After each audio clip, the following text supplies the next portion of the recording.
Hey guys, this is PODFIC, and today we're going to be reading The Right Substitution is Key by Addicted Apple. This is Chapter 2. You're the best choice to be Batman, Robin continued, as if Red Hood wasn't currently nonverbal with disbelief. You clearly understand the inner workings of Gotham. You clearly care about Gotham and want to help. You're clearly skilled and physically capable. Most importantly, you're Batman's approximate size and weight. I can supplement anything you lack on the detective side of things. Jason was starting to think that Robin was insane.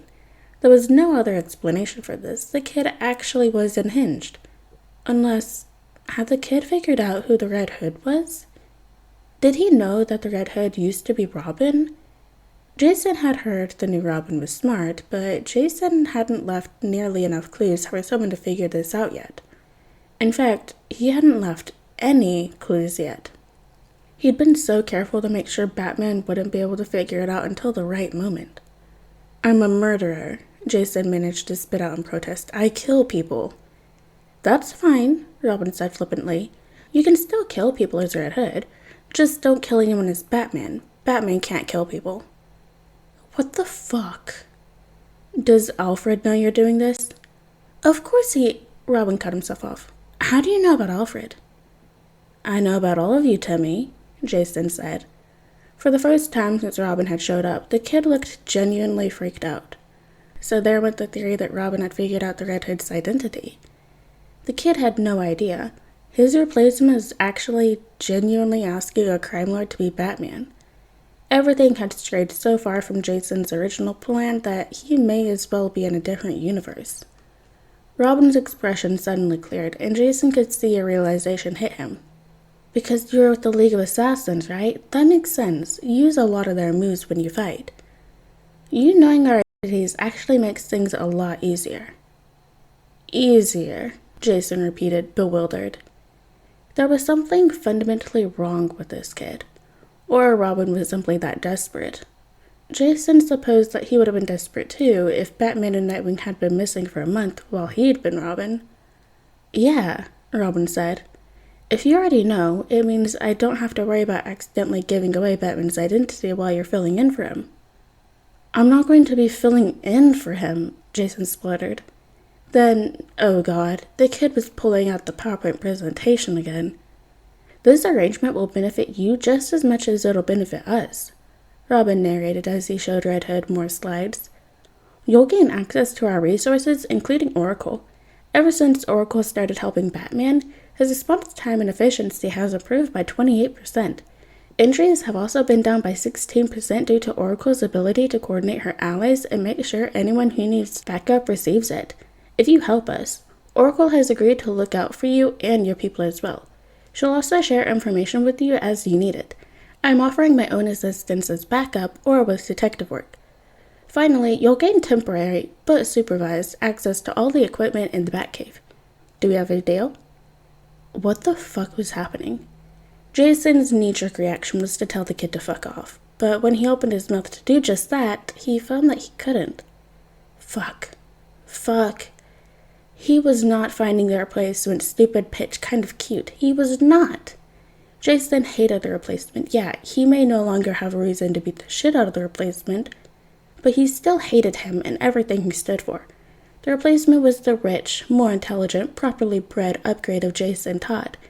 Jason had to hate him. He had to hate the kid for worming his way into Jason's family after his death and slotting into his place.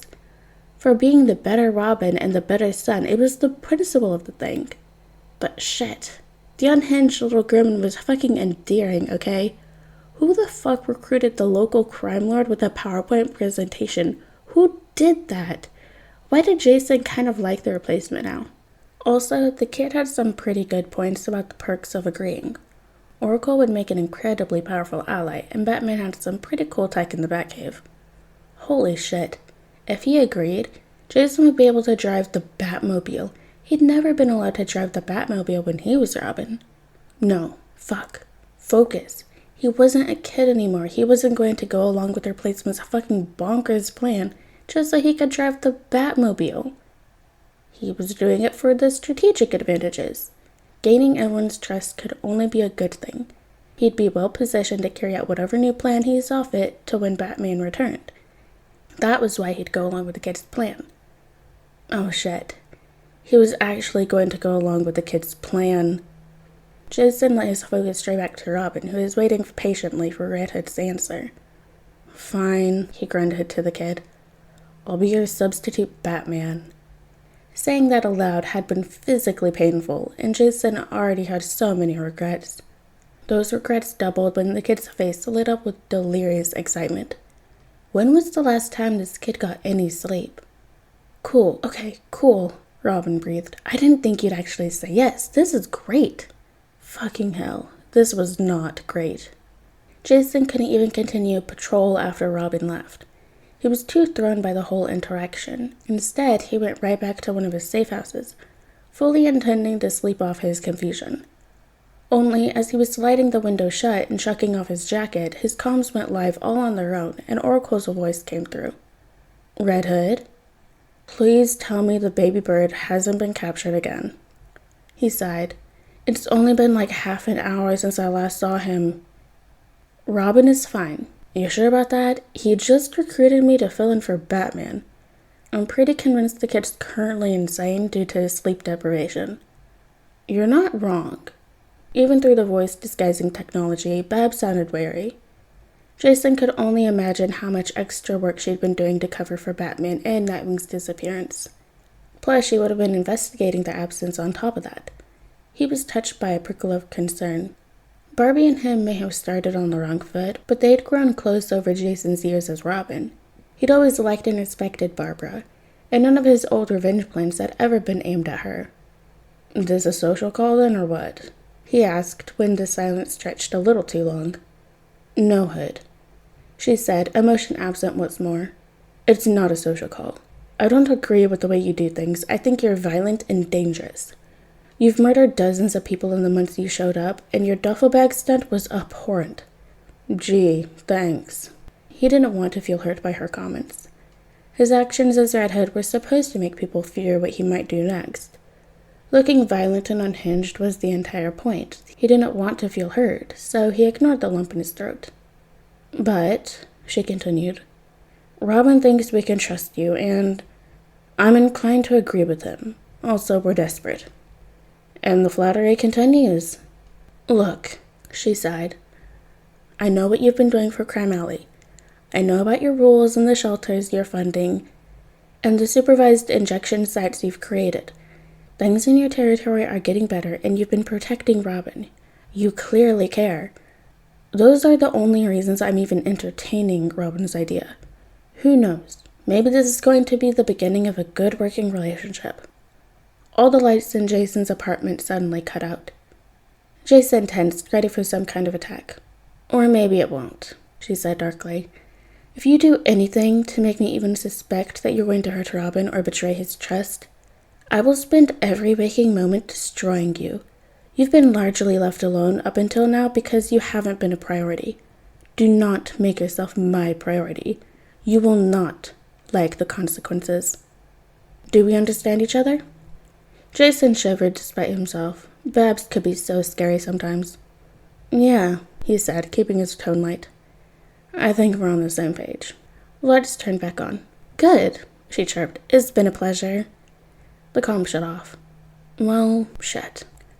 Jason was in the Batcave. The new Robin had led him in through the cave's entrance on their motorbike. And now he was here. He hadn't planned to be in the Batcave when he was thinking about returning to Gotham. At least, he hadn't planned to be there as an ally. He definitely thought about sabotaging the Batcave. Now he was here for a purpose he never would have considered a possibility. He looked around. Everything was different. Everything was the same. Jason was just different. Alfred wasn't different at all. He was standing in the cave with a tray of sandwiches and tea to greet them. Jason wanted to cry at the familiar sight. Then he shook himself out of it because he was a fucking crime lord and he refused to get emotional about a tray of sandwiches. So Jason bucked up and tried to summon as much casual confidence as he could fit into his frame. Given the size of his frame, it was a substantial amount. So this is the Bat's lair, huh? Red Hood said, knocking on the hood of the parked Batmobile with faint disinterest. He looked up at where he knew the live bats were settled on the ceiling. I'd say I was expecting more bats, but you actually have a pretty unhealthy amount of those. Yeah, the replacement stuttered. Robin seemed nervous. Jason would be too if he was leading a crime lord into the Batcave. Like, seriously, who would do that? Who cleans up all the bat shit? Jason asked, knowing very well that the cave was self-cleaning. Language, Mr. Hood, Alfred chastised. Sorry, Alf, he replied automatically. Mr. Pennyworth. This was so surreal. Alfie didn't even know Red Hood was Jason, and he was still correcting Jason's language. And Jason was still apologizing for swearing. He needed to get a grip. Alfred tilted his head at Red Hood and studied him for a moment. Jason felt his shoulders creeping upwards under the scrutiny. Alfred is fine, Mr. Hood, the butler said eventually. Would you care for some sustenance? I'm alright, thank you, Jason said. Red Hood or not, Jason wasn't going to be rude to Alfred. He turned away from the butler, unable to handle looking at him any longer, and found himself face to face with a glass case he'd never seen before. His breath caught as he laid eyes on his old Robin suit, still torn and stained with blood. Fucking Batman. Of course he would do something like this. The only way it could get even more macabre was if he included the crowbar Jason had been beaten with. The man needed some serious therapy. Then it got worse, because Jason's eyes strayed down and he saw the inscription. A good soldier. Well, fuck you too, old man. It was alright, though. Jason had already known Batman didn't give a shit about him. Old news. Hence the revenge and all that. The reminder barely got to him anymore. Now that the Joker was dead, Jason had no reason to place any remaining hope on Batman. He could even quite happily forget the man existed if it wasn't for his replacement dragging him back here to fill in for him. Why did he agree to this again? This seems distasteful, Jason managed, fiercely biting down on the wilder emotions. Since when should kids be good soldiers? His voice modulator was working miracles right now to keep his voice flat. Alfred coughed, but didn't disagree with Red Hood's comment. Batman didn't cope well with Robin's death, the new Robin braved. The case, it's not a reflection of his feelings, he wasn't well when he put that up. And he didn't want to take it down once he got over it. He never got over it. There was a note of incredulousness in the baby bird's voice, as if he couldn't believe Red Hood would even suggest that Batman could get over Robin's death. Ha! Don't you get it, little bird? Red Hood asked. To Batman, Robin is replaceable. He replaced the original, he replaced the one who got himself killed. When you stop being useful, someone else will be crammed into the colors. You really are just soldiers to him. You're just a placeholder, Robin interrupted sharply. I know. I am just a placeholder, but Jason wasn't. Jason was the best of us, and when he died, Batman broke. Robin's voice dropped as he continued fiercely. Don't talk about him again. You don't have the right. Jason had a retort on his tongue when Alfred cleared his throat to halt their conversation. He had forgotten Alfred was there for a moment. Shall we get down to business?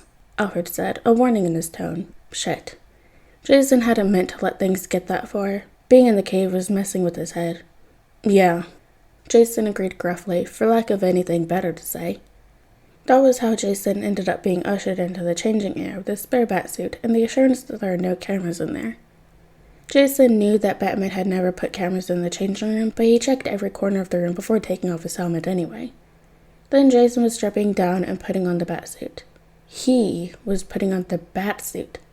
How did he get here? This should not be happening.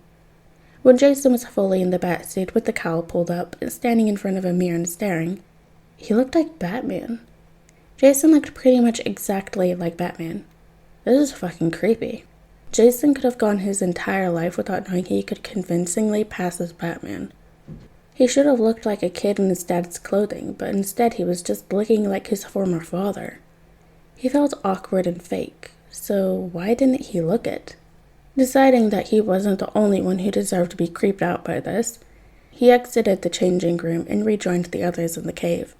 As he walked in, he kept his face blank and body stiff in an imitation of Batman's usual demeanor.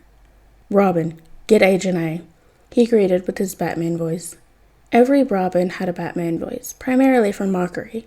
Jason had perfected his 6 months into his tenure. He hadn't used his Batman voice in over a year. It was still perfect. The new Robin flinched and Alfred raised an eyebrow. "This is actually going to work," Robin breathed in awe. "You're only deciding that now?" Jason asked, putting on one of Batman's more disapproving tones and crossing his arms. "This was your idea." "You're way too good at that. Please stop. It's freaking me out." Indeed, both the replacement and Alfred looked supremely unnerved. Well, Alfred had raised both his eyebrows, which was basically the same thing. Jason let a smirk slip onto his face, completely shattering the illusion. He relaxed his posture and leaned his hip against the table where Alfred had put the snacks. "I'm just doing my job, baby bird," he said in his usual accent. Now that he didn't have a helmet covering his entire head, he helped himself to one of Alfred's sandwiches. They were fucking phenomenal as always. "So are we going to patrol now or what?" "Nope, that's even freakier." Alright guys, and that is the end of chapter 2 of The Right Substitution is Key by Addicted Apple. I hope you guys liked it, and I'll see you next chapter.